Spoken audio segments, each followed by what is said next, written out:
안녕하세요. 반갑습니다. 머신러닝을 위한 데이터 처리 강의를 맡은 강사 박철이라고 합니다. 여러분들과 함께 이번 시간부터 기계학습, 흔히 머신러닝이라고 부르죠. 이 머신러닝을 하기 위해서는 데이터 전처리라는 과정이 매우 중요합니다. 이 데이터 전처리를 얼마만큼 잘 했느냐에 따라서 머신러닝의 모델이 좋은 모델이 될 수도 있고 또는 그렇지 않을 수도 있습니다. 결국 이 강좌를 수강하시는 여러분들은 아마도 머신러닝을 공부를 했을 때 더 좋은 모델을 만들기 위한 그 전반적인 준비 작업인 데이터 전처리에 대해서 관심이 있다라고 볼 수가 있겠죠. 그래서 이 데이터 전처리 작업은 머신러닝에 대한 전반적인 부분 또는 딥러닝에 관련된 부분들을 학습을 하기에 앞서서 무조건 필수적으로 여러분들이 수강을 해야 될, 또 다뤄야 될, 이해를 해야 될 부분이기도 합니다. 이 데이터 전처리라는 과정을 잘 이해를 하시고요. 여러분들이 추후에 머신러닝 모델을 만들 때 잘 활용할 수 있었으면 좋겠습니다. 강의를 하고 있는 저는요, 현재 굉장히 다양한 빅데이터 관련된 프로젝트를 진행을 해 왔었고요. 뭐 챗봇이라든지 또 그 빅데이터 분석, 또 공공기관의 그 여러 가지 빅데이터 관련된 프로젝트들을 진행을 했었고, 또 평가위원으로도 활용을 한 바 있습니다. 과거에 이렇게 프로젝트를 진행했던 그런 경험들을 바탕으로 데이터 전처리 과정에 대한 설명을 드리는 중간중간에 이런 경험담도 들려드릴 수 있도록 하겠습니다. 아무쪼록 본 강좌가 여러분들께서 데이터 전처리를 통해서 좋은 모델을 만들기 위한 초석이 될 수 있었으면 참 좋겠습니다. 본 강좌의 전반적인 내용에 대해서 설명을 드리고 이 첫 번째 강좌는 마치도록 할게요. 일단 그 파이썬 리스트 구조라고 하는 게 있죠. 그래서 이 리스트 구조를 알아보도록 하겠는데요. 사실 이 내용은 파이썬에 대한 부분이긴 한데 파이썬을 기존에 공부하신 분들 중에서도 이 리스트를 물론 이제 잘 다루는 분들도 계시긴 하는데 이 리스트라는 자료 구조를 좀 잘 못 다루시는 분들이 상당수 계십니다. 그래서 이 리스트 구조에 대해서 좀 더 세밀하게 알아보도록 하겠습니다. 그리고 이 리스트와 그 반복문 구조는 항상 이 둘은 따라다닌다라고 보시면 돼요.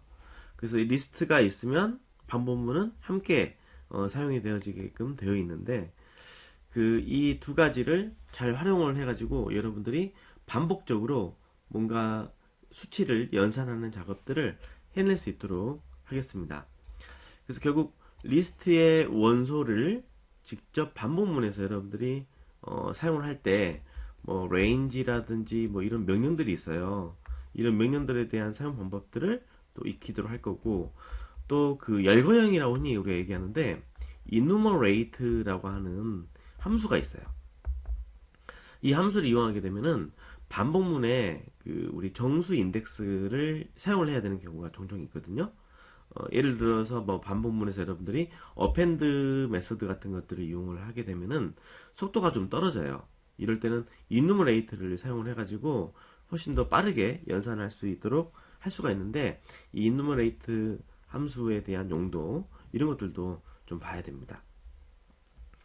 그리고 또 리스트를 우리가 다룰 때 보통 일반적으로 리스트 하나만 다루는 게 아니라 리스트가 1차 구조로 리스트가 이렇게 딱 있다고 했을 때 이 리스트의 리스트라고 하죠 흔히 리스트를 또 담고 있는 또 다른 리스트가 이렇게 있는 구조 이런 구조도 우리가 다룰 수 있어야 돼요. 그래서 여러분들이 이와 같은 그 어떤 중첩된 구조의 리스트를 잘 다룰 수 있으려면은 이 포문을 매우 잘 사용을 하셔야 됩니다. 그래서 이와 같은 구조에 대해서 좀 연습을 좀 해볼 예정이고요. 그 다음에 이제 좀 유용하게 데이터 전처리에서 사용이 되어질 수 있는 함수로 zip이라는 함수가 있습니다. zip 함수 같은 경우는 이렇게 뭔가 압축을 한다고 해야 될까요? 짝을 맺어주는 데이터들을 이렇게 묶어주는 역할, 데이터를 묶어주는 역할을 하게 되는데, 이 함수를 여러분들이 좀 잘 익히시고 나면은 데이터를 이제 여러분들이 원하는 구조로 자유롭게 좀 이렇게 묶어낼 수가 있죠. 그래서 이 리스트에 대한 전반적인 부분들을 일단 좀 다룰 예정입니다. 자, 그 다음으로는 이제 사실 데이터 전처리뿐만 아니라 그 데이터를 분석을 할 때도 매우 중요하게 사용되어지는 자료 구조가 바로 이 딕셔너리가 되겠는데요. 이 딕셔너리를 이제 기존에 파이썬에서 공부를 하셨더라도 조금 자유롭게 좀 다룰 수 있는 사람들이 그렇게 좀 많지는 않은 것 같아요.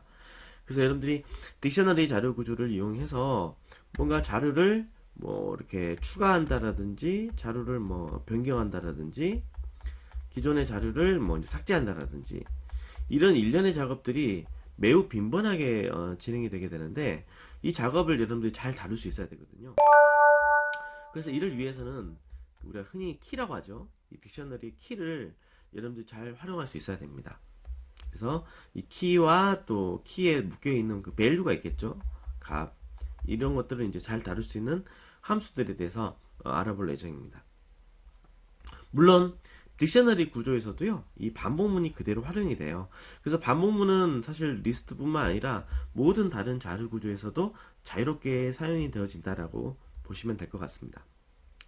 자, 그래서 이 for 반복문에서 딕셔너리 자료를 사용하는 방법이 사실 크게 세 가지가 있는데, 키만 여러분들이 이용해서 반복하는 경우도 있고요, 값만 반복할 수도 있고요, 또는 키하고 값을 쌍을 이렇게 반복하는 경우도 있거든요. 그래서 이런 관련 그 경우에 대해서 우리가 문법적인 부분들을 좀 다룰 예정이에요. 그래서 여러분들이 이제 좀 자유롭게 다룰 수 있어야 된다. 이게 잘 다루어져 있어야만 여러분들이 나중에 데이터 전처리 작업을 원활하게 해낼 수가 있고요. 더 나아가서는 머신러닝이라든지 딥러닝을 할 때 여러분들이 데이터의 구조를 좀 자유롭게 변경할 수 있어야 되거든요. 이럴 때도 이 딕셔너리에 대한 이런 전반적인 사항들이 이해가 일단 되어져 있어야 되고요. 또 여러분들이 좀 자유롭게 다룰 수 있어야 됩니다. 그래서 그 준비 과정이라고 보시면 좋을 것 같고요. 그 다음은 이제 파이썬 패키지 활용 단원이 되겠는데, 그 패키지가 이렇게 뭐 설치되어져 있다라고 해가지고 여러분들이 바로 파이썬에서 그 패키지를 사용할 수 있는 게 아니에요. 그래서 패키지를 사용하려면 이 설치했던 패키지를 파이썬에서 사용할 수 있도록 이렇게 이제 불러오는 작업을 우리가 수행을 해야 되죠. 그리고 흔히 이때 뭐 사용하는 명령어로 import라는 명령어가 있어요. 그래서 이 import라는 명령을 사용하는 방법이 여러 가지가 있는데, 여기에 대해서 좀 알아보도록 하겠습니다. 사실 이 내용은 이제 뭐 여러분들이 아주 기초적인 내용이에요. 그래서 무조건 알고 있어야 될 내용이니까 이 부분들을 좀 알아볼 거고요. 그 다음에 이제 그 임포트를 하더라도 필요로 하는 어떤 특정 패키지만 또 가져올 수도 있습니다. 이런 가지고 오는 방법에 대해서도 좀 다뤄볼 예정입니다. 다음으로는 이제 시계열 데이터 분석을 위한 날짜 시간 데이터를 다루는 방법에 대해서 알아볼 건데요. 날짜와 시간 데이터는요, 파이썬에서 기본적으로 그 제공하는 자료형, 그러니까 뭐 숫자라든지 문자라든지 이런 것들 있지 않습니까? 뭐 인티저, 뭐 또 그 플롯, 더블, 그 다음에 캐릭터, 이런 것들, 이런 자료형에는 포함이 되어져 있지 않습니다. 하지만 이 데이터 분석에서는 매우 중요한 자료형이 바로 날짜 시간 데이터라고 할 수가 있습니다. 그래서 이 날짜 시간 데이터 관련해 가지고 패키지가 있거든요. 이걸 여러분들이 잘 다루시게 되면은 나중에 이제 시계열 데이터 분석이라고 하는 부분에서 또 다양하게 활용이 될 수가 있어요. 그래서 날짜 시간 데이터는 이제 패키지를 뭐 우리 뒤에서 배우긴 하겠습니다만, 그 데이트 타임이라는 패키지가 있어요. 그래서 이 패키지를 여러분들이 좀 잘 다룰 수 있어야 됩니다. 물론 이제 그 제가 패키지에 대한 설명은 정의는 수업에서 또 다루긴 하겠습니다만, 이 데이터 타임 패키지 안에 뭐 여러 가지 클래스가 있죠. 그래서 뭐 데이트 타임 클래스도 있고 데이트 클래스도 있고 타임 클래스도 있고 막 그러거든요. 이런 클래스들을 여러분들이 좀 다룰 수 있어야 됩니다. 그래서 이 날짜 시간 데이터를 다룰 수 있는 데이트 타임 그 패키지를 활용해서 여러 가지 분석들을 해낼 수가 있다 이거예요. 또 우리 그 지금 여러분들이 듣고 계신 우리 강좌의 특징이라고 한다면요, 이렇게 문법적인 부분에서 그냥 끝나지 않을 거예요. 자, 여기다가 뭐 다 메모하지는 못했습니다만 시계열 데이터 분석을 위한 날짜 시간 데이터 이런 함수들 배우잖아요. 배우고 나서 그냥 딱 넘어가 버리면 나 이거 어떻게 써야 되는지 감이 잘 안 온단 말이에요. 그래서 제가 실제 데이터를 여러분들이 이 데이터 분석을 이렇게 한다라고 했을 때 어떤 식으로 이런 데이터 타임 함수 패키지가 사용이 되어지는지 이것들을 실제 데이터를 가지고 여러분들 직접 분석을 해볼 예정입니다. 상당히 아마 재밌을 거예요. 그래서 이렇게 강좌가 좀 구성이 되어져 있다. 이것도 함께 또 말씀을 좀 드리고 싶네요. 자, 그래서 데이트 타임 패키지에 대해서 알아볼 예정이고요. 그 다음으로는 이제 numpy라고 하는 이게 numerical python의 약자이거든요. 그래서 이 numpy라고 하는 그 패키지에 대해서 또 알아볼 예정입니다. 보통 이제 numpy 패키지를 사용을 하게 되면은 보통 우리가 이제 흔히 배열 프로그래밍 한다라고 얘기하는데, 그 배열 프로그래밍이라고 하는 건 결국 뭐냐면 대량의 어떤 그 데이터를 빠르게 처리하기 위한 어떤 그 작업이라고 할 수가 있습니다. 그래서 이 파이썬에서 그 빅데이터 관련된 다양한 명령들은 그 모두 그 numpy 기능을 활용을 하게 되죠. 그래서 데이터 분석을 하는 데 있어서 numpy라고 하는 것은 아주 필수라고 할 수가 있습니다. 이 numpy의 배열하고요, 특히 그 파이썬의 리스트하고 이 두 개를 혼동하는 사람들이 상당히 많이 있어요. 이 두 개는 엄연히 다릅니다. 완전히 다르다라고 보셔야 되거든요. 근데 외형적으로는 이 두 개가 동일해 보입니다. 근데 이제 그게 다르다는 이야기죠. 그래서 많은 우리가 숫자 데이터 같은 것들을 만약에 어떤 변수 하나에다가 담아가지고 리스트로 처리를 했을 때와 파이썬으로 처리했을 때를 속도를 비교해 보잖아요. 속도 차이가 엄청나게 크게 납니다. 결론부터 말씀을 드리면 파이썬의 그 리스트는 속도가 좀 많이 느려요. 얘는 굉장히 느리고, 반면에 numpy 배열은 매우 빠르죠. 그러니까 그 속도 면에서만 봐도요, 그 수치 연산을 만약에 해야 되는 상황이다. 그러면 파이썬의 리스트 구조를 활용하는 것보다 numpy의 배열을 활용하는 게 훨씬 더 유익합니다. 또한 그 메모리 관점에서도 그렇거든요. 메모리를 이 리스트는 좀 적게 차지해요. 그래서 적은 말씀을 좀 잘못 드렸네요. 예, 그러니까 많은 메모리를 사용합니다. 반대로 말씀드렸네요. 많은 메모리를 사용하는 반면에 이 배열 같은 경우는 적은 메모리를 차지를 하게 됩니다. 그래서 속도도 빠르죠. 메모리도 적게 차지하기 때문에 수치 연산, 빅데이터에 해당하는 수치 연산할 때는 아무래도 파이썬 리스트보다 이 numpy의 배열이 월등히 좋다 이거예요. 그래서 이 리스트와 배열의 차이점에 대해서도 제가 설명을 드릴 거고요. 특히나 이 numpy 배열에 대한 사용 방법에 대해서 알아볼 예정입니다. 자, 그래서 일단 속도가 왜 얘가 더 빠르고 적은 메모리를 차지하게 되는지는 좀 더 상세한 거는요, 이 단원에 가서 제가 설명을 드리도록 할게요. 그래서 이 numpy 배열을 여러분들이 이제 공부를 할 때, 그래서 아무튼 그 벡터화 연산이라는 걸 있어요. 그래서 이 벡터화 연산에 대한 그 이해를 좀 해보도록 할 거고요. 이걸 이해하시게 되면은 그래서 속도가 빠르구나, 이게 아마 이해가 될 거고요. 자, 그리고 또 numpy 배열에서도요, 우리 그 리스트, 파이썬의 리스트 구조도 1차원도 있고 2차원도 있고 그러거든요. 뭐 물론 그 이상 차원들도 있습니다만, numpy 배열에서도요 1차원 배열도 있고 2차원 배열도 있고 3차원 이상의 배열들도 있어요. 이런 배열들을 만드는 방법에 대해서 배울 거고요. 또 그 이렇게 다양한 차원에 대한 배열 간의 연산들을 또 해낼 수가 있습니다. 그래서 단순히 덧셈, 뺄셈, 곱셈, 나눗셈도 할 수도 있을 거고요. 또는 그 이제 뭐 퍼센트 연산자, 즉 나머지 연산자라고 하죠. 나머지를 구하는 연산도 할 수 있고요. 또는 그 요소 간의 곱셈 연산, 엘리먼트 와이즈 프로덕이라고 보통 얘기하는데, 곱셈 연산도 할 수 있고, 또 이걸 이제 여러분들이 행렬로 우리가 처리를 한다라고 했을 때는 행렬의 연산 중에서도 뭐 행렬의 곱셈이라든지 뭐 또 역행렬을 구하는 연산 이런 것들도 해낼 수도 있습니다. 또 이제 배열을 다루다 보면은요, 여러분들이 흔히 슬라이싱이라고 얘기를 해요. 슬라이싱. 그러니까 슬라이스 조각으로 만드는 작업이라고 해가지고 슬라이싱이라고 얘기하는데, 이 슬라이스를 만드는 작업, 즉 슬라이싱 작업은 이 배열을 쪼개는 작업을 하는 거죠. 그래서 여러분들 뭐 그런 거 있지 않습니까? 우리 김밥집에 가면은 우리 김밥이 있을 텐데, 김밥을 이렇게 막 잘라내잖아요, 그죠? 이 잘라내는 작업, 이런 게 슬라이싱이라고 보시면 돼요. 그래서 이 어떤 배열을 이렇게 나누는 작업, 배열 슬라이싱 이런 것들을 여러분들이 해낼 수도 있습니다.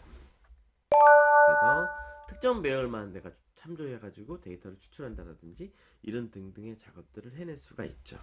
자, 그래서 이것과 관련해서는 여러 가지 문법들이 있으니까 그 문법들 위주로 좀 보도록 할 거고요.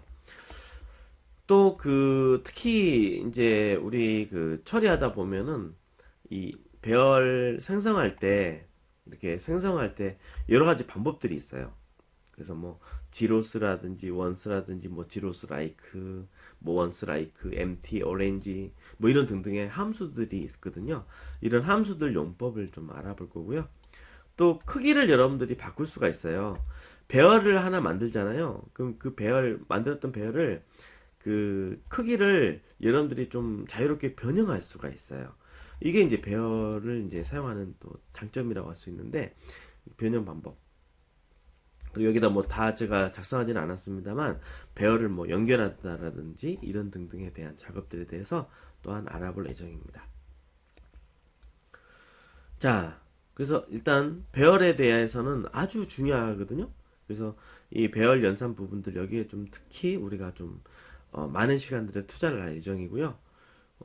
또 스칼라, 또 벡터, 행렬에 대한 곱셈, 덧셈, 뺄셈, 나눗셈, 또 브로드캐스팅 이런 것들에 대해서도 더불어 학습을 할 예정입니다. 그래서 이쪽 부분이 매우 좀 중요한 단원이 되겠습니다. 이렇게 알고 계시면 되겠고, 그 다음에 이어서 이제 기술 통계 부분이 나오는데요. 넘파이에는요, 데이터에 대해서 통계를 계산해주는 함수들이 있어요. 그래서 이 통계치들을 우리가 흔히 기술 통계라고 부르는데, 데이터의 뭐 평균이라든지 또 뭐랄까요, 평균도 있고 뭐 있죠? 평균이라든지 표준 편차가 있겠죠? 그래서 표준 편차도 있고 또 분산도 있을 거고요. 또 분산이라든지 또 중위수 구하는 거, 뭐 최대값, 최소값, 뭐 중앙값 이런 것들이 전부 다 기술 통계치에 해당하거든요. 그래서 이런 기술 통계치를 구할 때 사용하는 함수들이 또 이미 만들어져 있습니다. 그래서 이런 함수들에 대해서 또 알아볼 예정입니다. 이 내용은 뭐 필수예요, 필수. 여러분들이 이제 데이터 전처리를 할 때 기술 통계치를 일단 구할 필요가 있고, 기술 통계치를 구해보면은 데이터의 특성이 이제 드러나게 돼요. 그래서 데이터의 특성을 이제 반영해서 데이터 전처리 과정에서 어떤 작업을 할 것인지에 대해서 여러분들이 이제 또 고민을 하고, 또 고민 끝에 이제 처리를 하게 되는 이런 어떤 수순으로 작업들이 또 진행이 또 되겠습니다. 또 파이썬을 이용해서 데이터를 무작위로 이렇게 여러분들이 섞는다라든지 또 임의의 수를 뽑아낸다라든지 와 같은 작업들을 또 하게 되는데, 난수라고 우리가 흔히 얘기하죠. 랜덤 넘버라고 흔히 얘기하는데, 이 랜덤 넘버를 추출하는 과정에서 사용되어지는 함수가 있어요. 그래서 이 함수에 대해서 또 알아볼 예정입니다. 자, 그리고 난수를 생성할 때는 뭐 시드 설정을 하게 되죠. 흔히 우리가 시드라는 단어의 의미처럼 뭐 씨앗을 우리가 뿌리게 되면은 콩 심은 데는 콩이 나고 팥 심은 데는 팥이 난다라고 하죠. 시드도 마찬가지입니다. 동일한 시드를 주게 되면 동일한 난수가 발생이 되어지게 되는데, 이 동일한 난수를 발생시키는 방법에 대해서 알아볼 거고요. 왜 동일한 난수를 발생시켜야 하는지에 대해서도 더불어 설명을 드릴 예정입니다. 그리고 난수를 발생시킬 때, 즉 난수를 생성한다라는 말을 다른 말로 우리가 샘플링이라고도 얘기를 해요. 그 샘플링 하는 작업, 네. 이 작업에서 우리가 난수를 활용해 가지고 샘플링 작업을 하게 되는데, 그 데이터 집합에서 임의의 어떤 데이터를 뽑아내는 작업을 우리가 표본 추출 또는 뭐 샘플링 이렇게 얘기하는데, 이때 이제 사용되어지는 함수들이 또 있어요. 대표적인 게 뭐 초이스 함수가 있는데, 이 함수에 대한 용법도 더불어 다룰 예정입니다. 이거 말고도 뭐 랜드 함수니, 랜드 계열의 함수들이 있어요. 랜드로 시작하는 애들, 이런 함수들에 대해서도 또 더불어 알아볼 예정입니다. 이렇게 보니까 공부해야 될 게 너무 많죠? 네, 아무튼 이렇게 굉장히 많습니다. 그 다음으로 이제 파이썬 그 우리 패키지에 대한 전반적인 또 그 부분들도 알아볼 예정이고요. 그 판다스라고 하는 그래서 이 패키지는 사실 데이터 분석에서 아주 중요합니다. 제일 중요한 패키지예요. 그래서 여러분들이 그 데이터 전처리에서 가장 중요하다 그러면 넘파이하고 또 판다스 부분을 좀 잘 또 다루셔야 됩니다. 또 물론 데이터 정규화 이런 부분들, 표준화라든지 상관계수 구하는 거, 물론 상관계수를 구하기 전에 여기는 좀 설명이 빠져 있습니다만, 공분산에 대해서 좀 이해를 해야 돼요. 공분산, 그리고 공분산 행렬이 있거든요. 이 공분산 행렬에 대한 의미, 이런 것들도 좀 공부를 해두는 게 좀 필요하긴 한데, 아무튼 이 세 가지가 중요합니다만, 이 그 파이썬 그 데이터 분석을 위해서 판다스 패키지를 좀 잘 다루셔야 돼요. 그래서 이걸 이용해서 여러분들이 뭐 시리즈, 또 데이터 프레임에 대한 자료 구조에 대해서도 알고 계셔야 되고, 또 데이터 전처리 하려면 데이터를 불러오기로 할 수 있어야 될 거 아닙니까? 데이터 불러오기도 여러분들이 할 수 있어야 되고, 불러온 데이터를 또 어떻게 해야 돼요? 전처리를 해야 될 거 아닙니까? 그러니까 불러오기 작업부터 시작해서 해야 될 일이 너무너무 많습니다. 네, 그리고 그 데이터를 읽고 또 갱신하는 작업, 데이터를 조작하는 작업, 또 인덱스를 다루는 작업 등등, 이렇게 굉장히 많은 데이터 작업들이 아마 있을 거예요. 그래서 이 작업들을 또 두루 다룰 예정입니다. 그래서 이 과정에서 데이터 프레임을 조작하고, 또 피보팅, 우리가 흔히 피봇 테이블을 생성한다고 하죠. 피봇 테이블 생성하고, 또 그 피봇 테이블을 이용해서 그룹 단위로 데이터를 분석하는 작업, 또 그 다음에 시계열 데이터 처리하는 작업들을 또 이 판다스에서도 해낼 수 있는데요. 이 관련된 함수들도 알아볼 예정입니다. 여기서 다 또 제가 작성하지는 못했습니다만, 이외에도 뭐 데이터 프레임끼리 뭐 합치는 작업, 우리가 뭐 머지, 병합한다라고 얘기하는데, 이런 작업들도 여러분들이 좀 잘 하실 수 있어야 되고요. 또 데이터 프레임의 그 인덱스를 좀 조작하는 거, 이런 것들도 잘 다루셔야 됩니다. 자, 그리고 마지막으로 이제 데이터 정규화, 표준화, 상관계수, 이런 것들에 대해서 또 구하는 방법을 또 학습을 해야 됩니다. 그래서 일단 그 강좌 내용이 이렇게 이제 진행이 되는데요. 일단 그 강좌는 30분 내외로 이렇게 진행이 될 예정이에요. 그래서 좀 30분이 좀 넘어가면 약간 좀 지루해하고 또 많이 또 힘들고 지치고 그런 것 같아요. 그래서 일단 강좌는 이렇게 좀 되도록이면 30분 이내로 마치도록 할 거고요. 물론 때에 따라서는 좀 30분을 조금 넘어갈 수도 있습니다. 그것은 좀 중간에 좀 끊어지기 애매한 부분들은 30분이 좀 넘어갈 수도 있으니까요. 이렇게 좀 양해를 해주시면 좋을 것 같습니다. 아무쪼록 그 본 강좌를 통해서 여러분들과 함께 즐겁고 또 재미있게 이 데이터 전처리라고 하는 매우 중요한 강좌에 대해서 이렇게 만들도록 하겠습니다. 그래서 이번 시간부터 여러분들께서 이렇게 또 파이팅 했으면 좋겠습니다. 네. 이번 시간은 이렇게 마치도록 하고요. 바로 이어서 다음 강좌부터 이 강좌 내용에 해당하는 이 내용들을 두루 이렇게 다뤄보도록 하겠습니다. 네. 자, 이번 시간 수고 많이 하셨습니다. 이만 마치겠습니다.